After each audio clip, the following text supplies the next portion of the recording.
పరిస్థితి వచ్చింది.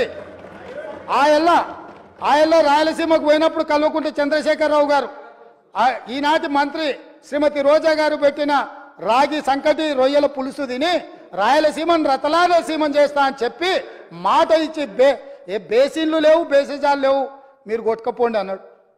వాళ్ళు కొట్టుకపోయారు. ఇప్పుడు మేము వచ్చినాక అట్టెట్లా కొట్టుకపోతాడంట?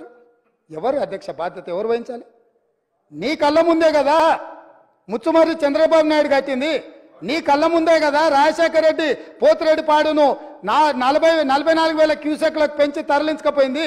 నీ కళ్ళ ముందలనే కదా నీ ఇంట్లో పంచపక్ష ప్రమాణాలు జగన్మోహన్ రెడ్డి గారికి పెట్టి జీవో నెంబర్ 203ను నీ ఇంట్లోనే పునాదులేసి రాయలసీమ లిఫ్ట్ ఇరిగేషన్ కు ప్రగతి భవన్ లో కేసీఆర్ గారి డైనింగ్ టేబుల్ మీద పునాది రాయబడ్డది. దానికి పునాది రాయేసింది మీరే కదా.